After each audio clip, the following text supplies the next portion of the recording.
Bismillahirrahmanirrahim. Qala al-musannifu rahimallahu ta'ala wa nafa'ana bi wa bi ulumi fid dharain. Amin.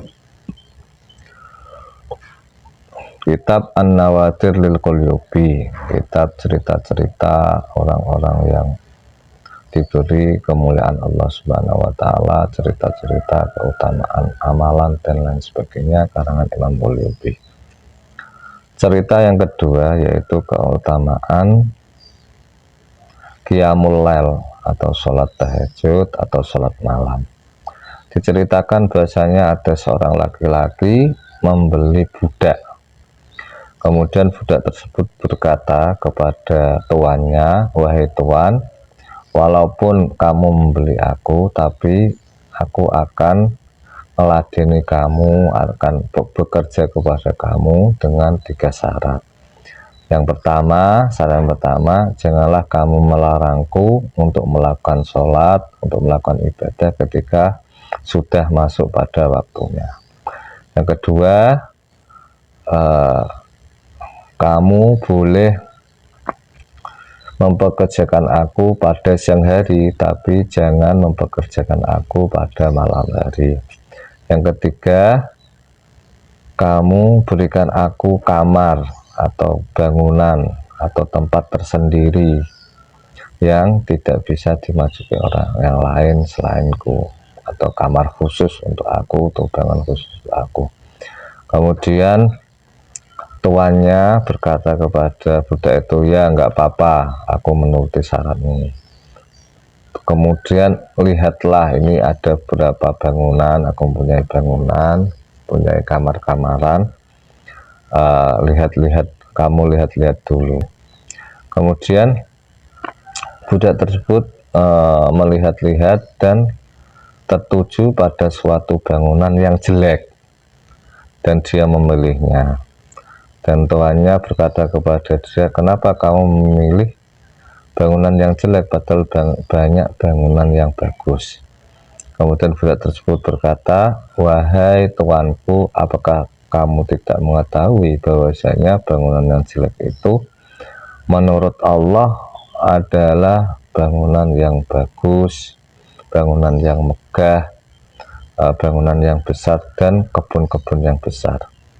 Dan budak tersebut setiap malam kembali ke tempat tersebut, ya, untuk istirahat, untuk ibadah di sana.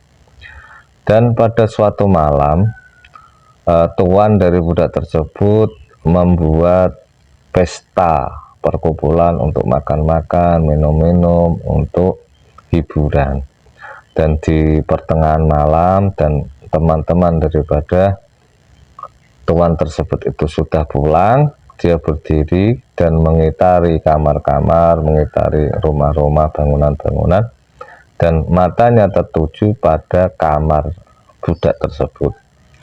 Dia melihat ada keramat daripada budak tersebut, yaitu ada lentera lampu yang terang, yang terbuat dari cahaya, yang tergantung di langit. Nah, jadi lampu tersebut, cahaya tersebut itu membelah atap bangunan tersebut dan menyinari daripada tempat ulam tersebut, ya. Dan budak tersebut itu sujud, pada waktu itu sujud sholat dan munajat kepada Allah Subhanahu wa taala, dan dia berkata, "Wahai Allah Subhanahu wa taala, wahai Tuhanku, sesungguhnya kamu wajibkan aku untuk bekerja kepada tuanku pada siang hari. Andaikan tidak seperti itu, artinya tidak Tuhanku tidak memerintahkan untuk khidmah, untuk bekerja, untuk mewajibkan aku bekerja kepada tuanku." Artinya ditakdirno dadi budak, kan berarti dia wajib untuk bekerja kepada tuannya, kan? Andaikan tidak seperti itu, maka aku akan selalu sibuk untuk ibadah kepadamu, untuk khidmah kepadamu, untuk apa jenenge nggih, untuk mendekatkan diri kepadamu pada malam hari dan siang hariku. Maka karena memang itu kewajibanku sebagai budak, harus ngeladeni, harus bekerja kepada Tuhanku pada siang hari, maka ampunilah aku ya Tuhanku. Dan tuannya tadi yang menginceng, deh cara bahasa Indonesia, nginceng utawa melihat ya, melihat budak tadi, itu terus melihat dan tidak berpaling, tidak pergi, sehingga sampai terbitnya matahari. Jadi di siang hari budaknya itu bekerja kepada tuannya tadi, dan di malam hari dia ibadah kepada Allah Subhanahu wa taala. Ketika sudah terbit matahari, maka lampu yang dari cahaya tadi itu kemudian terangkat atau ke atas ya, atau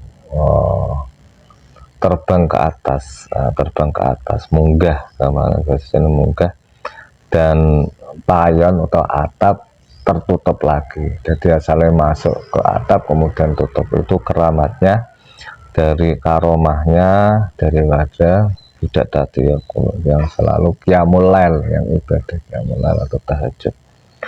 Kemudian laki-laki itu, yaitu tuannya tadi, pergi dan mendatangi istrinya dan menceritakan apa yang dia lihat semalam. Dan pada waktu malam setelahnya, laki-laki tersebut mengajak istrinya untuk pergi ke kamar budak tadi dan melihatnya, dan dia melihat lagi, yaitu sebuah cahaya lampu lentera yang tergantung di kamarnya dari langit. Dan budak tersebut itu sujud kepada Allah Subhanahu wa taala, sholat dan sujud kepada Allah Subhanahu wa taala, munajat kepada Allah Subhanahu wa taala sampai terbitnya matahari. Setelah itu keesokan harinya, tuannya dan istrinya memanggil budak tadi dan berkata kepadanya, "Wahai budakku, kamu sekarang merdeka." Jadi karena dia melihat keramat daripada budak tadi, karomah dari budak tadi, maka dia memperdekakan budak tadi. "Kamu merdeka karena aku ikhlas kepada Allah Subhanahu wa taala, mengharap ridhonya Allah Subhanahu wa taala, mengharap pahala dari Allah Subhanahu wa taala. Aku memerdekakanmu dan aku untuk pahala dari Allah Subhanahu wa taala. Sehingga ketika kamu itu merdeka, kamu bisa berfokus untuk berkonsentrasi untuk khidmah, untuk ibadah kepada Allah Subhanahu wa taala, yang sebelumnya kamu meminta uzur bahwasanya kamu tidak bisa fokus karena siangnya bekerja kepadaku." Dan tuannya dan istrinya tadi menceritakan apa yang dia lihat kepada budak tadi, yaitu keramat-keramat, keramat budak tadi yang diberikan oleh Allah Subhanahu wa taala. Dan ketika budak tadi mendengar perkataan sayyidnya dan istri dari budak sayyidnya, dia malah mengadahkan tangannya dan berkata, "Ya Allah, ya Tuhanku, aku meminta kepadamu untuk tidak membuka rahasiaku, siriku ya." Jadi kewalian Allah Subhanahu wa taala kepengen ditutupi apa sih, tutupi sirine, rahasiane ya, enggak seperti sekarang ngaku-ngaku wali ya. Biasanya wali itu malah kepengen ditutupi karena Allah Subhanahu wa ta'ala, karena dia merasa nikmat nalikane bermunajat kepada Allah Subhanahu wa ta'ala. Dan aku minta kepadamu untuk tidak memperlihatkan tingkahku, dan ketika panjenengan buka haliaku sitriku, maka cabutlah nyawaku. Jadi karena sudah ketahuan oleh orang banyak bahwa dia itu mempunyai keramat dari wali, maka dia meminta kepada Allah Subhanahu wa ta'ala untuk meninggal, untuk cabut nyawa. Dan seketika itu dia mati, dicabut nyawanya oleh Allah Subhanahu wa ta'ala. Wallahu a'lam bishawab.